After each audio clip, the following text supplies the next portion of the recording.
ओम शांति।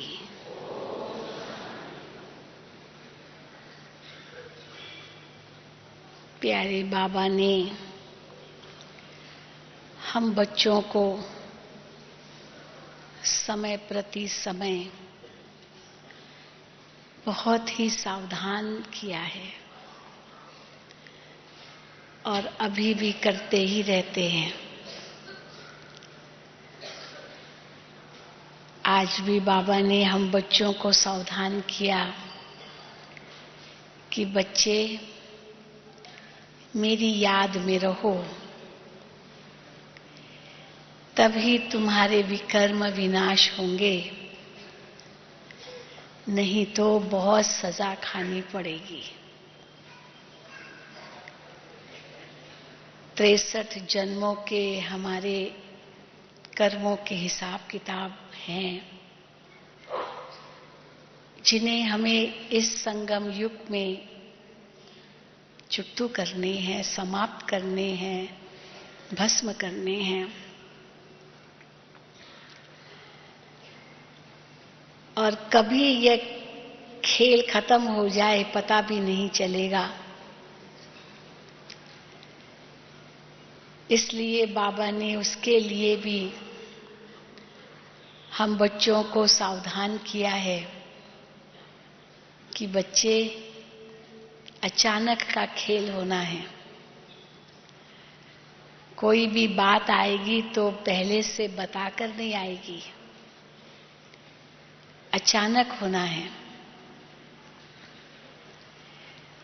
और जबकि अचानक होना है तो उसके लिए एवर रेडी रहना है।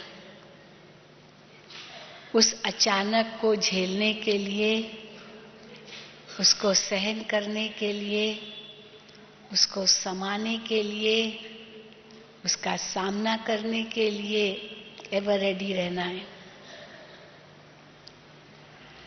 और वो भी एवर रेडी तब कहला सकेंगे जब बहुत काल का अभ्यास होगा। तो अचानक, एवर रेडी और बहुत काल का अभ्यास,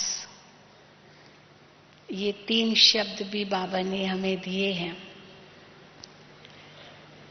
इसलिए अपने समय, श्वास, संकल्प, शक्ति, इनकी बचत करो।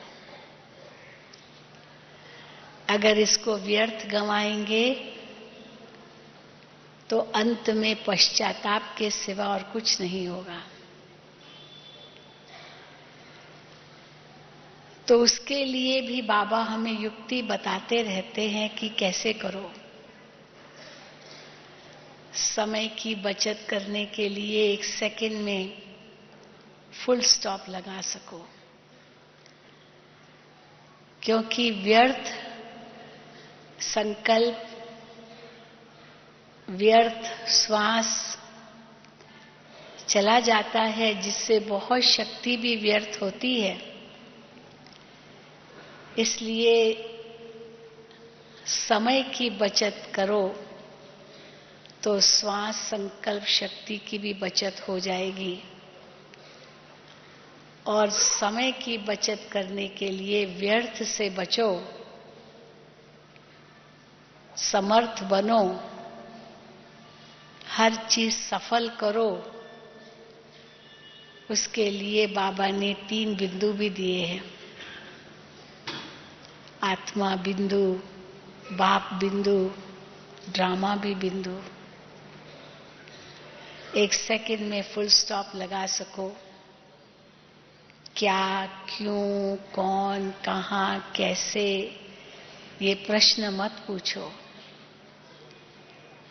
ये ड्रामा का ऐसा सुंदर राज है जो शायद हमें अभी पता नहीं चल रहा है।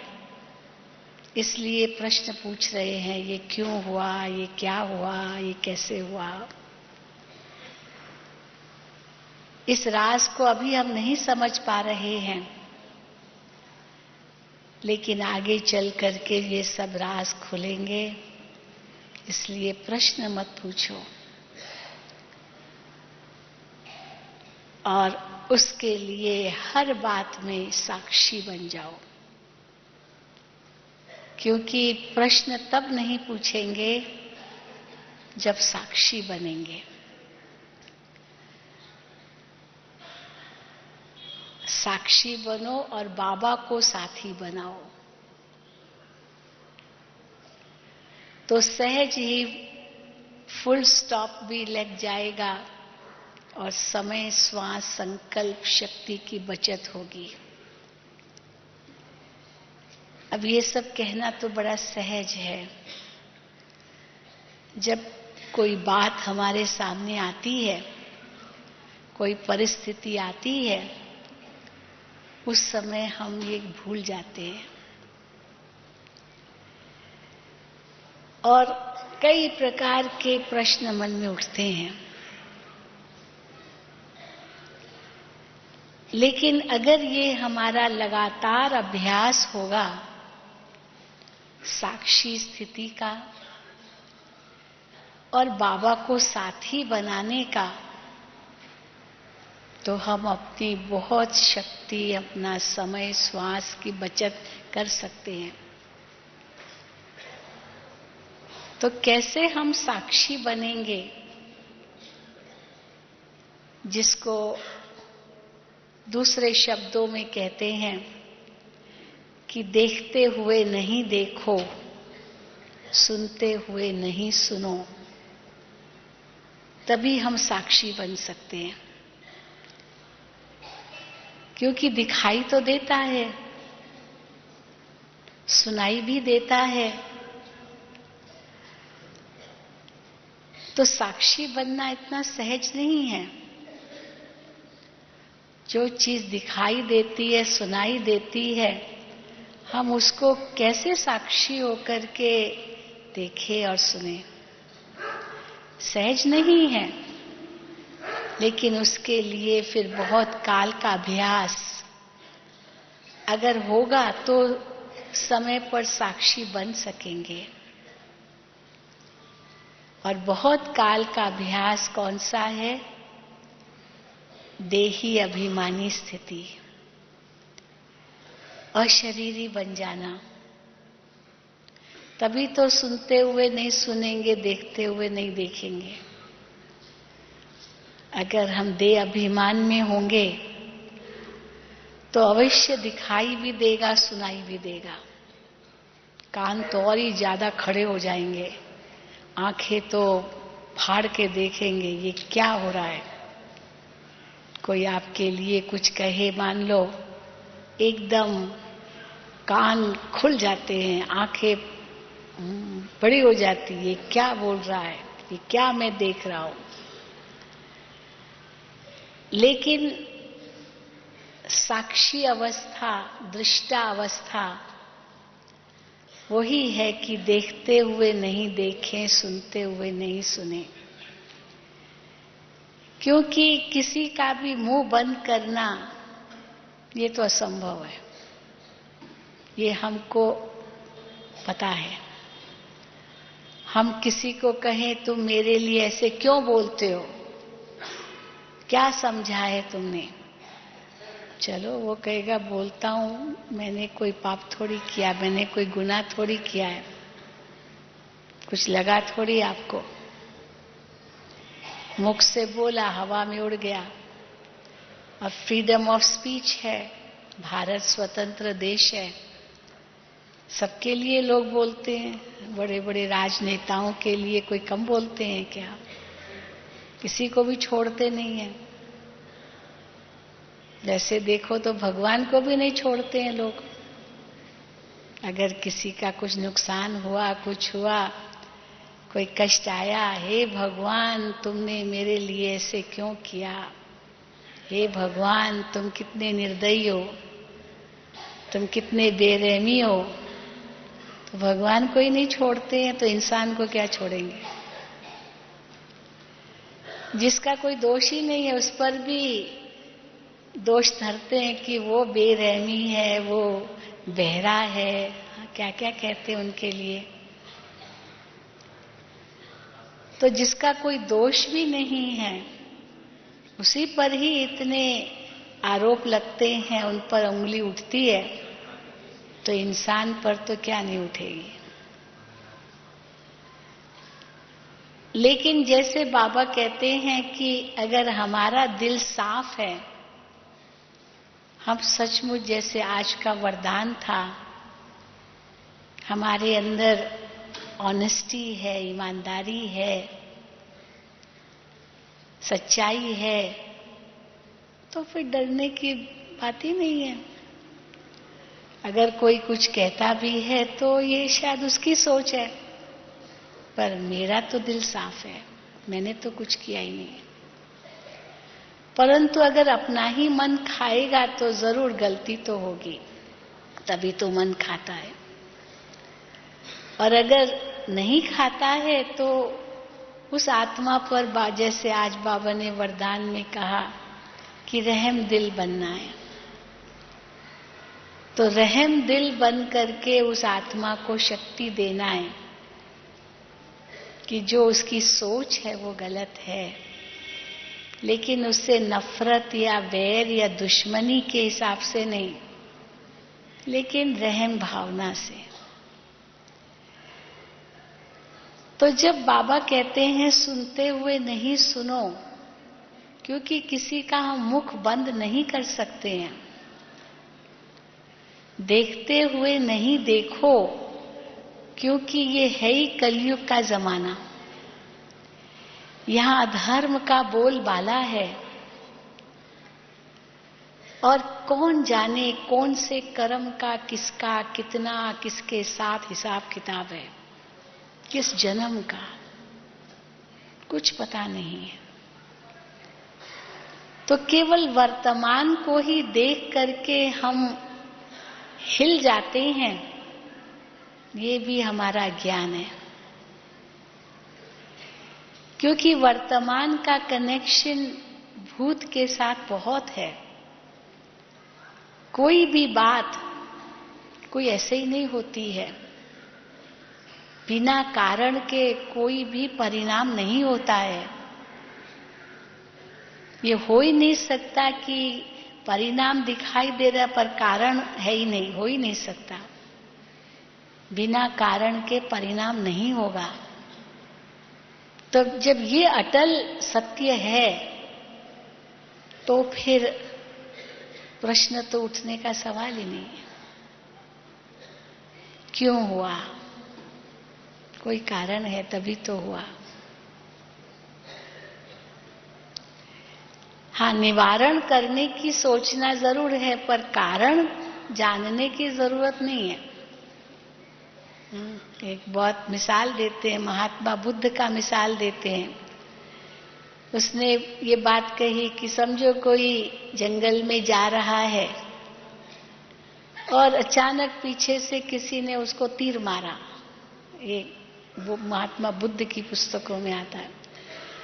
तो उस समय जो उसके साथ होगा, जिसको तीर लगा, उसके साथ जो होगा वो ये थोड़ी पूछेगा ये तीर किसने मारा, ये तीर किस दिशा से आया, ये तीर किस धातु का बना हुआ है, ये तीर कितना ये इंच नीच अंदर गया, ये क्या हुआ, ये क्या नहीं। उस समय एक ही लक्ष्य होता है, बस निकालना है। और बातें थोड़ी सोचेंगे। पहले ये इंक्वायरी थोड़ी करेंगे, तो मालूम तो पड़े ये किस धातु का तीर है, ये किस दिशा में से आया, आदि आदि नहीं, बस निकालना है और कुछ नहीं सोचना है। बाकी वो बातें सब बाद में। अभी जो इमीडिएट बात करनी है वो कि निकालना है। हाँ, कारण जरूर होगा, ऐसे ही नहीं आया, किसी ने तो किया होगा ना। पर अभी जो दिखाई दे रहा है उसको खत्म करना है, फिर बाद में सारी इंक्वायरी होगी।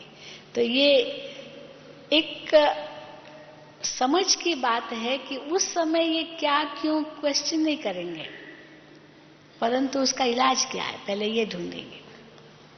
दुनिया में हम देखते हैं मीटिंग्स करते हैं और मीटिंग्स में केवल समस्या ही बताएंगे, ये समस्या, ये समस्या, ये समस्या, ये समस्या, ये समस्या, और समस्याएं बताते बताए पूरा हो जाता है समय। फिर कहेंगे अच्छा दूसरी मीटिंग करेंगे, फिर और समस्याएं। समस्याओं का कोई अंत तो है ही नहीं, क्योंकि एक समस्या के पीछे और 10 समस्याएं खड़ी हो जाएगी। जैसे कोई सूत मुरझा हुआ होता है ना, अब एक सूत का जो गांठ है वो एक गांठ खोलेंगे, परंतु एक गांठ खोलेंगे तो 10 गांठ और बन जाएगी। अब कितना गांठ खोलते रहेंगे, खोलने की कोशिश भी करेंगे, समय वेस्ट होगा क्योंकि और बनती गई। तो समस्याएं तो है ही, परंतु समस्याएं वर्णन करने की बजाय क्या अभी हमें करना है, बस वो सोचना होता है। केवल एक दो को दोष नहीं देना होता, इसके कारण हुआ, इसके कारण हुआ, इसके कारण ये हुआ, हो गया, अभी क्या करना है। तो बाबा भी कहते हैं कोई भी परिस्थिति आपके सामने आती है, उस समय उस परिस्थिति को खोजने नहीं बैठना है, कैसे आई, क्यों आई, कब आई, कहां से आई, ये आई, वो आई, वो आई, ये सब नहीं। अब क्या करना है। तो साक्षी दृष्टा का मतलब यही नहीं, ये भी नहीं कि कुछ भी नहीं करना है। तो अब क्या करना है, प्रश्नों में नहीं जाना है, आश्चर्य में भी नहीं जाना है। कई बार कोई बात हम सुनते, अच्छा ऐसे हुआ क्या, अरे ये तो बड़ा बुरा हुआ। तो आश्चर्य खाना ये भी साक्षी दृष्टा की स्थिति नहीं है। प्रश्न न पूछना ये तो ठीक, पर आश्चर्य भी नहीं खाना है। अक्सर करके हम चलो प्रश्न नहीं पूछेंगे क्यों हुआ, पर अच्छा ऐसे हुआ, अगर ये भी कहा माना ड्रामा का राज हम नहीं जानते। कई बार प्रश्न और आश्चर्य भी नहीं होता है, पर जो बात हुई उसका दुख होता है, हाय बेचारा, या जो कुछ भी दुख। तो बाबा कहते दुख भी नहीं करना है, दुख भी नहीं करना है, क्योंकि दुख किस बात का, क्या पता कोई बहुत बड़ा सूली के समान कोई कष्ट आना होगा और ये कांटे के रूप में खत्म हो गया, तो और ही सोचो कि अच्छा हुआ कांटा ही लगा, केवल वो सूली समान नहीं हुआ, सूली से कांटा हो गया, तो दुख थोड़ी होगा। हो सकता था वो बहुत बड़ा, लेकिन छोटा हो गया, तो चलो सूली से कांटा हो गया, तो दुख थोड़ी करेंगे। कई बार होता है ना, पहले पता नहीं चलता है ये ऑपरेशन करना है, तो लगता है बहुत बड़ी बात होगी। डॉक्टर भी कहेगा कितने घंटे लगेंगे पता नहीं, 5 घंटा, 6 घंटा, 8 घंटे का ऑपरेशन होगा, ये बड़ा है। लेकिन जैसे ही ऑपरेशन शुरू होता है पता चलता है अरे तो आधे घंटे में हो गया। कैसे हुआ, ये तो चमत्कार हो गया। तो वो 6 घंटा होगा, 8 घंटा होगा, ये सोच करके दुखी थोड़ी होते हैं, चलो कोई बात नहीं जितना भी हो। और सचमुच जब उस साक्षी स्थिति में ही है तो आधे घंटे में हो जाता है, सूली से कांटा हो गया। इसलिए दुख भी नहीं करना होता है। कई बार हम दुख नहीं करते हैं, चिंता करते हैं, क्या होगा, हाय अगर ये हुआ तो क्या होगा, क्या होगा, क्या होगा। चिंता करने की भी कोई बात नहीं है। बाबा कहते हैं जो होगा अच्छा ही होगा, क्योंकि बाबा ने जो हमें ड्रामा का राज समझाया है उसमें ये बहुत गहरी बात बताई है कि इस ड्रामा में जो कुछ होता है उसके पीछे एक कल्याण है। आज भी बाबा ने मुरली में कहा कि इतना बड़ा महाविनाश होगा, तुम बच्चों को महावीर होकर के उसका सामना करना है। बहुत थोड़े बच्चे वो महावीर स्थिति में होंगे जो इतना उसका भयंकर महाविनाश का सामना करेंगे। तो बाबा ने बच्चों को बहुत सुंदर ये बात कही, आज की मुरली थी, निरुआ मौत मलूक का शिकार। कोई शिकारी शिकार करता है तो जिस जानवर का शिकार किया उसके लिए तो मौत है। तीर मारा उसको, तीर लगा तो फतफत करेगा, तड़पेगा वो जानवर मरने से पहले, तो उसके लिए तो मौत है। मिरु माना जानवर, जानवर के लिए तो मौत है, पर शिकारी के लिए तो वो शिकार है, क्योंकि उसको कुछ उसको अपनी शिकार की सफलता मिली। दुनिया में तो यही है। तो मलूक यानी शिकारी के लिए शिकार है। मलूक का दूसरा भी अर्थ होता है फरिश्ता। तो अंत के समय बाबा कहते तुम फरिश्ते बन करके चारों ओर प्रकाश देंगे, तुम्हारा साक्षात्कार होगा, भक्तों को, दुखी आत्माओं को। तो वो स्थिति हमारी हमको बनानी है जो अंत में हम प्रकाश दे सके, न कि हम ही कहें हाय हाय हाय क्या हुआ क्या हुआ। दुनिया वाले तो हाय हाय करेंगे, ये मरे ऐसे कहेंगे, और हम कहेंगे बस अब वापस जा रहे हैं, घर जाना है। हमें घर जाने की खुशी होगी, क्योंकि यहाँ का तो बैगेज बंद है, एवर रेडी है। कहीं जाना है, बैगेज तैयार है, जब बुलावा आएगा हम तैयार है। इसीलिए बाबा कहते एवर रेडी रहो, बैगेज तैयार। इस बैगेज में क्या लेकर जाना है? संसार की कोई वस्तु तो नहीं चलेगी। बैगेज में क्या लेके जाना है? जैसे पहले जमाने में जाते थे ना, 3 चीजें होती थी। आजकल तो दूसरे रूप से है, लेकिन पहले जमाने में 3 चीजें लेके जाते थे। एक छोटा सा थैला होता था जिसमें जो काम की चीज है वो रखते थे, और एक पेटी होती थी जिसमें थोड़ा बहुत अगर कुछ भी चाहिए तो निकाल सकते। और तीसरा एक होल्डॉल होता था, वो होल्डॉल में सारा सामान डाल देते थे, जो रास्ते में नहीं खोलना है, वो जब मंजिल पर पहुंचेंगे ना तब वो खोलेंगे। जैसे आज भी जाते हैं प्लेन में तो चेक इन लगेज होता है, उसको रास्ते में नहीं खोल सकते, चेक इन में डाल दिया, वो जब मंजिल पर पहुंचेंगे तो हमको हाथ में मिलेगा। फ्लाइट वो लेके चलेगा साथ साथ, और लास्ट में हमें मिलेगा। हमें उठाने की मेहनत नहीं करनी है। तो हाथ में चलो पर्स लेते हैं, छोटी सी सूटकेस लेते हैं, और फिर वो होल्ड ऑल या चेक इन लगेज जो अंत में ही खोलना है। तो बाबा ने भी हमको कहा ये 3 चीजें अपने साथ रखो, बैगेज है जो सदा तैयार रहे, पैक्ड रहे। हाथ में जो थैली होती है, पर्स होती है ना, पर्स, तो पर्स में क्या रखते हैं? जो काम की चीज, दवाई है, पैसे है, पासपोर्ट है, आइडेंटिटी कार्ड है, काम की चीज, पेन पेंसिल नोटबुक, छोटा सा चश्मा वश्मा, जो काम की चीज है वो बार बार हमें यूज करनी है, इसीलिए वो अपने पर्स में रखेंगे। मोबाइल रखेंगे, मतलब जो काम की चीज तुरंत हमें चाहिए। फिर एक छोटी सी हैंडबैग होती है जो थोड़ा प्लेन में भी जाते हैं, ट्रेन में चलो नीचे रख दिया, फिर बीच में कभी 1-2 बार खोलना है बस। बाकी जो बड़ा होल्ड ऑल है वो चेक इन लगेज, वो तो डेस्टिनेशन पर मिलेगा जब पहुंचेंगे मंजिल पर। तो हमारे लिए बैगेज कौन सी है? हमारा मन, ये हमारी पर्स है। पर्स लेते हैं ना, तो मन रूपी पर्स है। इस मन में क्या भरना है? केवल शुद्ध संकल्प, केवल श्रेष्ठ संकल्प, केवल सकारात्मक संकल्प, हर एक के लिए शुभ सोचना, हर एक के लिए शुद्ध सोचना, यही भरना है और कुछ भरना नहीं है, क्योंकि यही लाइट ट्रैवल है।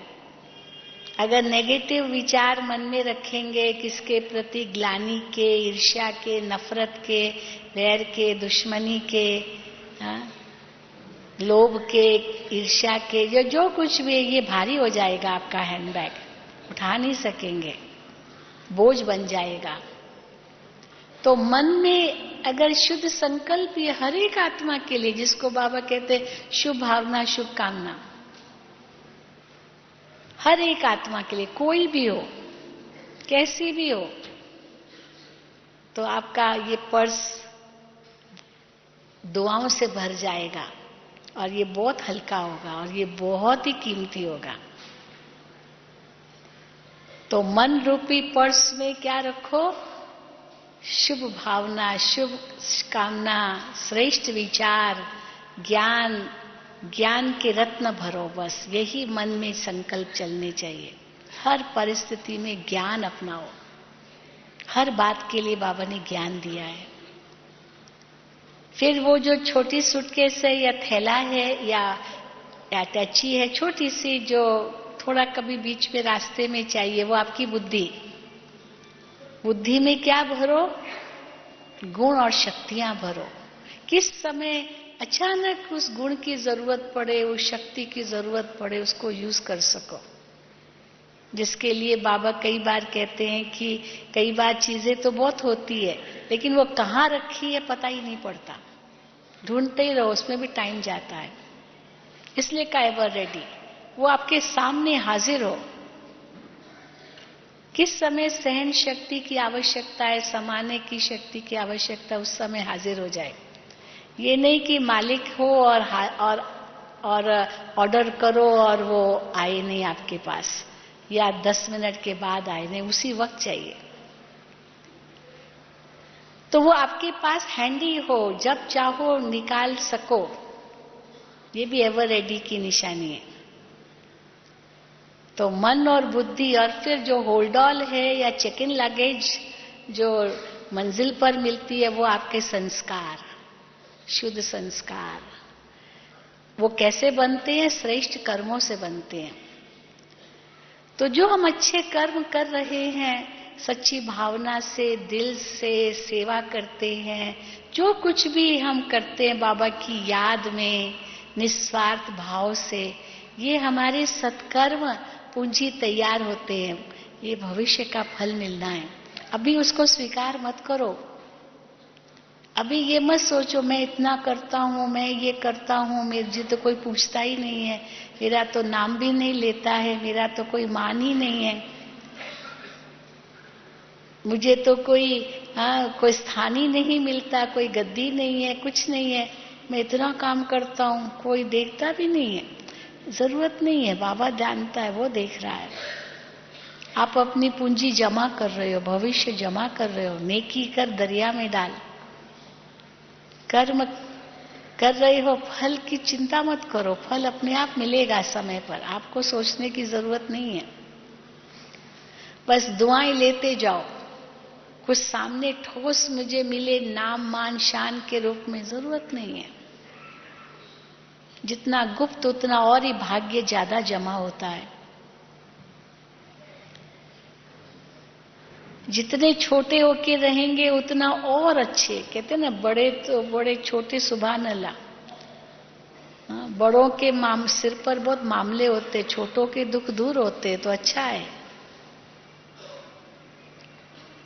सेवा की पूंजी जमा हो रही है, आपका खाता जमा हो रहा है। मान शान की इच्छा में जाएंगे तो वो कट जाएगा भाग्य। तो इसीलिए वो कर्म करते जाओ, फल अपने आप मिलेगा। जरूरत ही नहीं है सोचने की भी।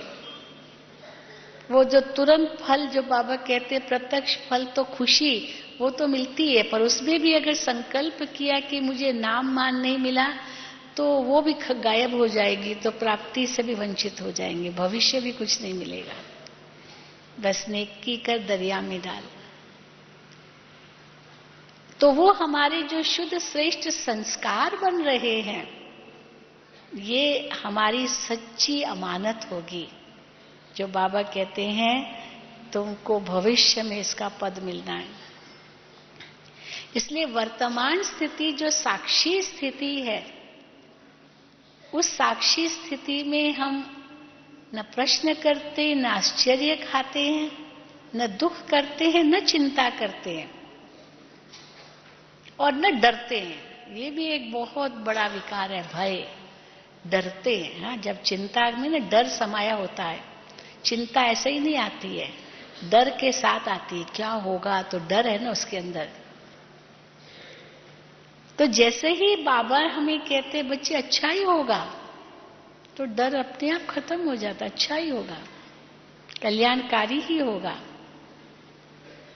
और उस डर भी तब खत्म हो जब हमारा साथी कौन है ये सदा याद रहे। छोटा बच्चा डरता इसीलिए क्योंकि अकेला हो जाता है। अकेला है तो लाखों के बीच में भी वो डरेगा, अकेला हूं, पिताजी का हाथ छूट गया। और अगर पिता का हाथ पकड़ा हुआ है तो चाहे कोई और है ही नहीं तो भी उसको कोई डर नहीं, राजा की तरह चलेगा बच्चा भी। पिता का हाथ पकड़ा हुआ है, कोई डर नहीं है, कुछ भी होगा पिता मेरा रक्षक है। तो साक्षी और फिर साथी। बाबा ने कल भी कहा खुदा दोस्त। मैं अकेला हूं ही नहीं, सर्वशक्तिमान मेरे साथ है। ये केवल दिल का दिलासा नहीं है, ये केवल हम अपने आप को खुश नहीं करते हैं कि हाँ वो साथ है, पर वो सचमुच साथ है।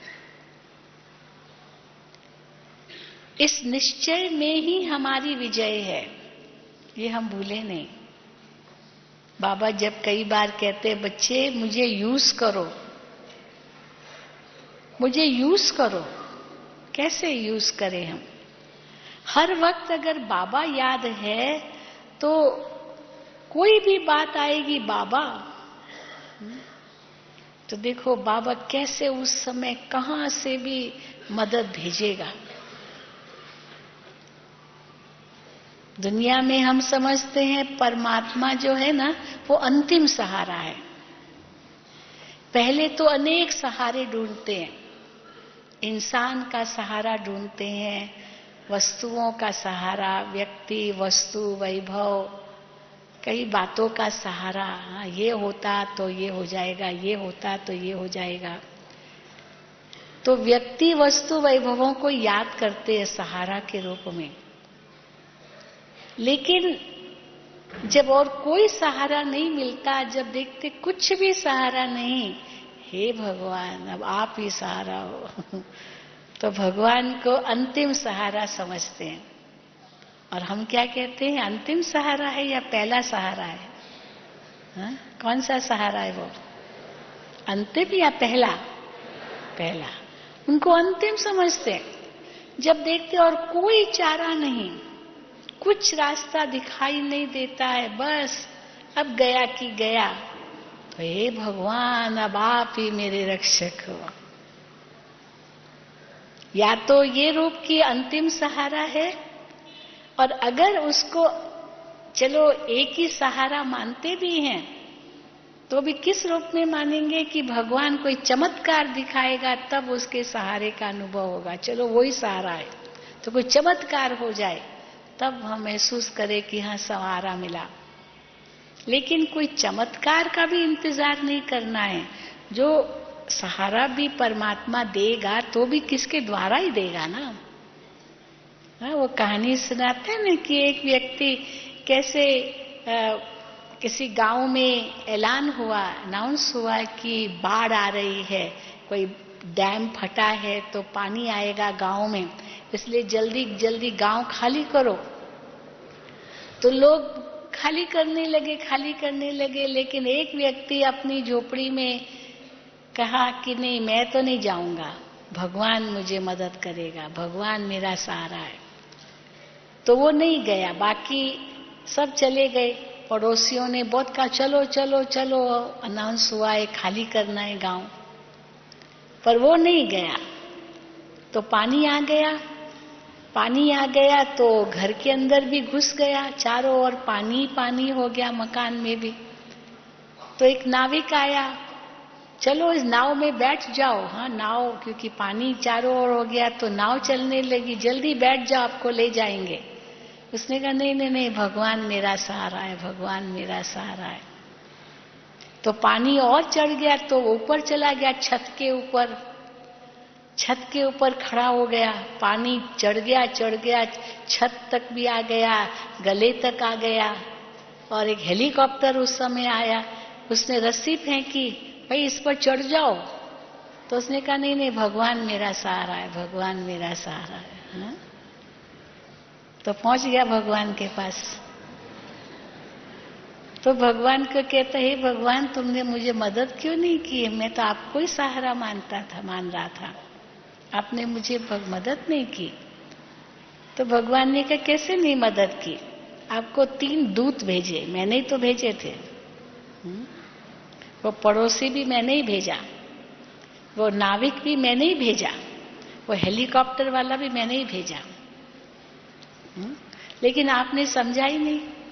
तो सोचा भगवान मेरा सहारा है, भगवान मेरा सहारा है, वही साथी है, वो मदद करेगा। कोई चमत्कार की अपेक्षा की क्या मतलब था कि भाई पानी वहीं रुक जाएगा, यहां तक नहीं आएगा? वो तो आना ही था। तो भगवान भी अगर मदद करेगा तो किसके द्वारा ही करेगा ना। कई अनुभव हैं कैसे बाबा की मदद मिलती, किसके द्वारा, अचानक सोचते भी नहीं है, पर बाबा की पर पूरा भरोसा है तो किसके द्वारा जरूर मिलेगी ना, कोई ऐसे चमत्कार से थोड़ी मिलेगी। पर उसको भी समझने के लिए बाबा कहते हैं कि विशाल बुद्धि चाहिए, शुद्ध बुद्धि चाहिए, अंधश्रद्धा भी नहीं चाहिए, सच्चा विश्वास भी चाहिए, अपना पुरुषार्थ भी चाहिए। ये नहीं हाथ पर हाथ धर के बैठ जाएंगे बाबा मदद करेगा। बाबा तो उनको मदद करेगा जो खुद को मदद करेंगे। पर खुद को मदद करने का मतलब ये नहीं कि मैं ही करने वाला हूं, अभिमान भी ना आ जाए। और जब सफलता मिले तो उसका अभिमान भी न करे ये मैंने किया, लेकिन ये बाबा की मदद थी, बाबा ने किया, बाबा ने कराया। तब बाबा की सच्ची मदद भी अनुभव करेंगे। मैंने ये किया, अभिमान आ गया तो बाबा दूर हो जाएगा। बाबा के कहा ठीक है करो, तो उसमें मेहनत ज्यादा, सफलता कम मिलेगी। पर सच्चे दिल पर साहिब राजी, अंदर में दिल साफ है,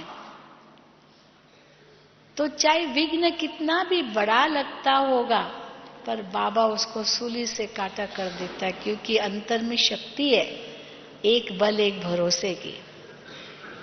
ये है साथीपन की अनुभूति। मैं अकेला नहीं हूं, हजारों भुजाओं वाला बाप मेरे साथ है, सर्वशक्तिवान मेरे साथ है। लेकिन इसका मतलब ये भी नहीं है कि कोई विघ्न आएंगे ही नहीं, ये भी नहीं है। कई लोग समझते हैं ये विघ्न क्यों आने चाहिए, हम भगवान मेरे साथ है तो विघ्न आने ही नहीं चाहिए। विघ्न तो आएंगे क्योंकि ये संसार है ही विघ्नों का संसार।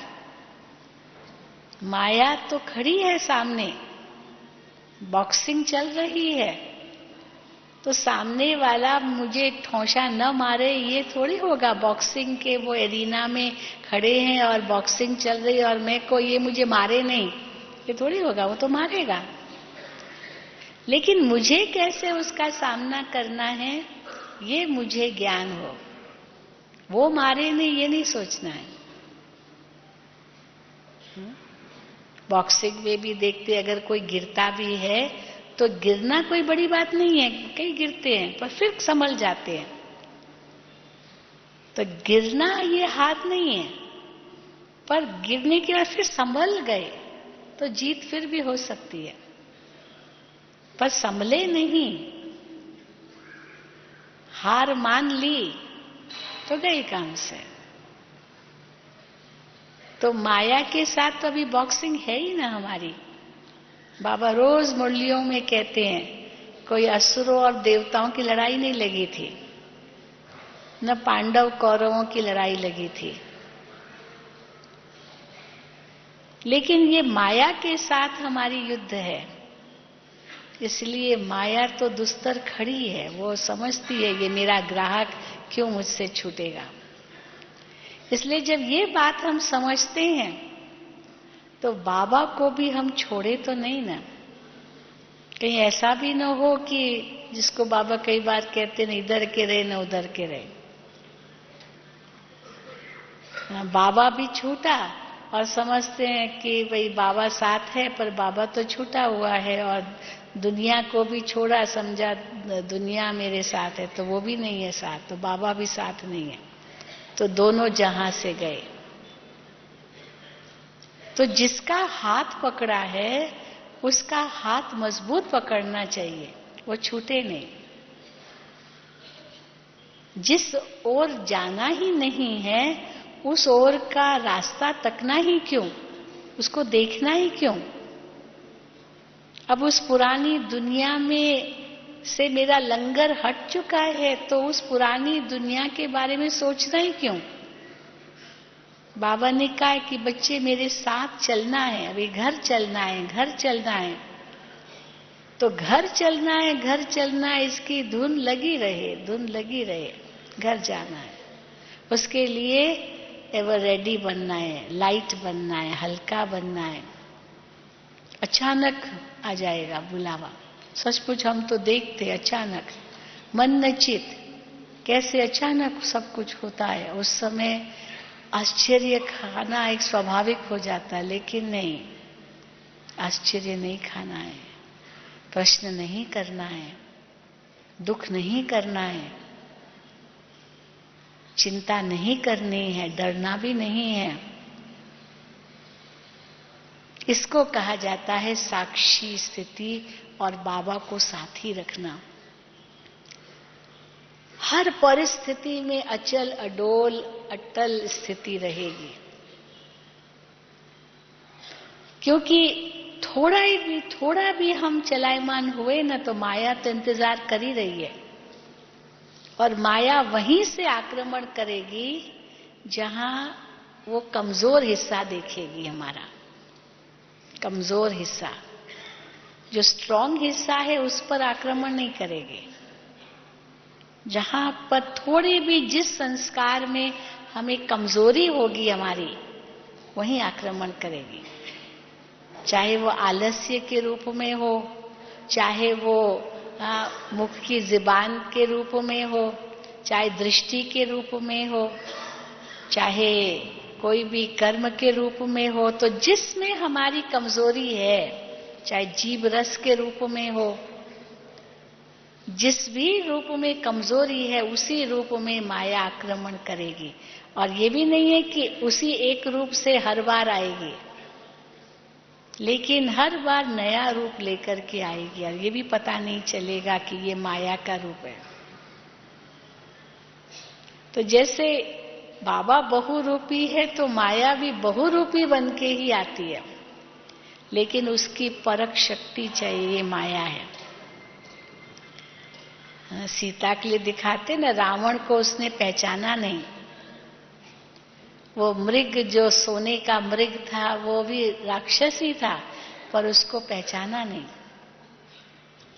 तो पहचान की कमी के कारण ही वो फंस गई। अगर पहचान होती तो फंसती नहीं।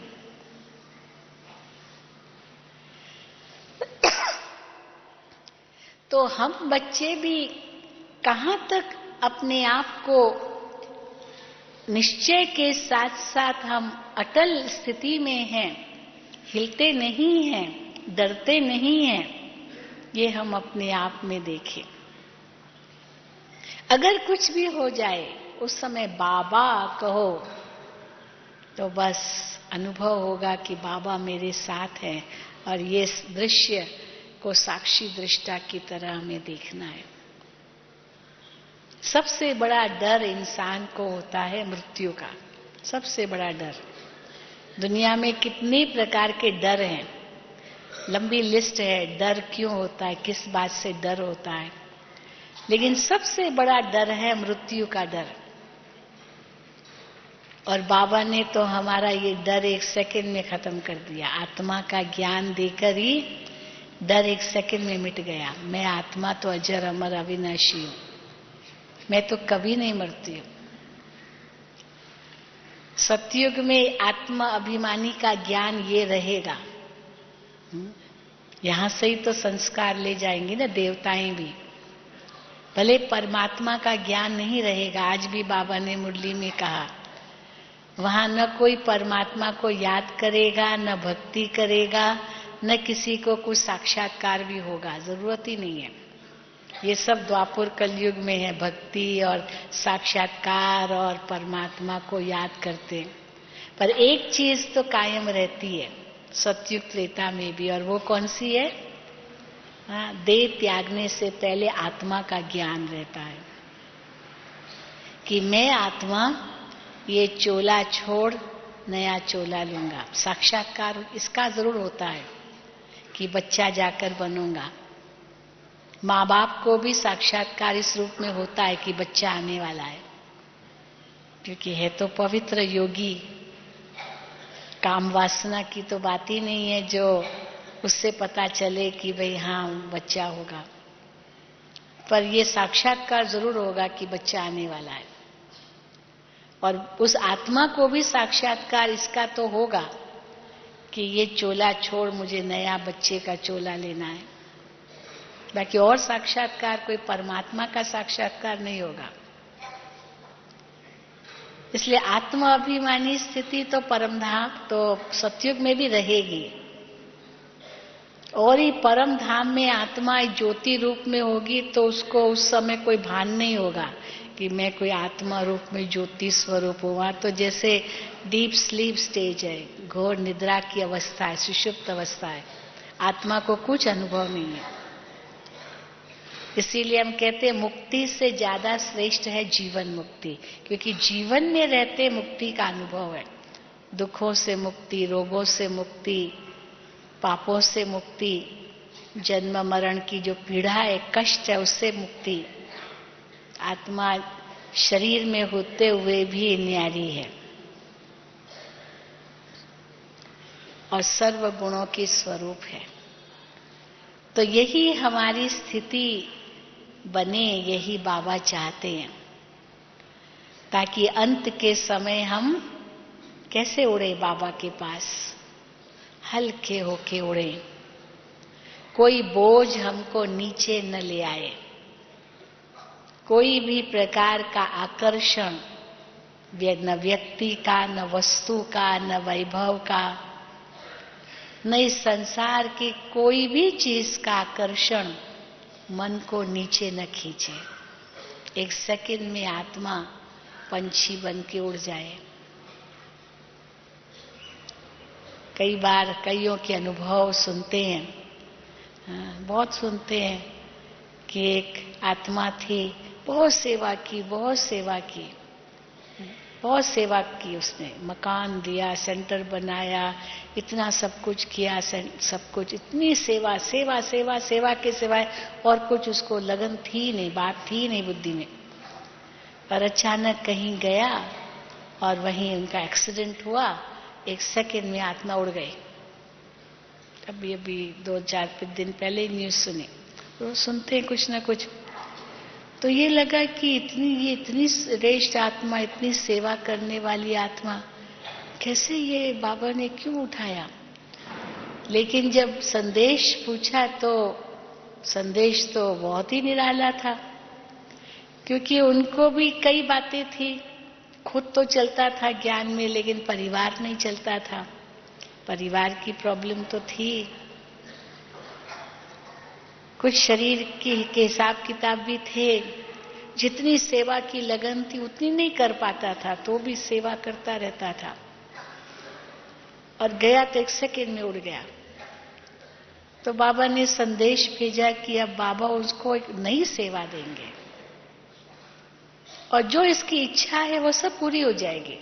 और सचमुच उसके जाने के बाद उनका पूरा परिवार ज्ञान में आ जाता है, सब बहुत इतना अच्छे चलने लगते, उसकी इच्छा पूरी हो जाती कि ये सब ज्ञान में चले, और बाबा उसको और ऊंची सेवा देता है। तो ये सब बातें इस ड्रामा के कई राज हैं जो हम नहीं समझते हैं। हम तो उस समय वही बात देखते हैं। इसीलिए बाबा कहते हैं हर चीज इस ड्रामा के अंदर कल्याणकारी है, और नथिंग न्यू।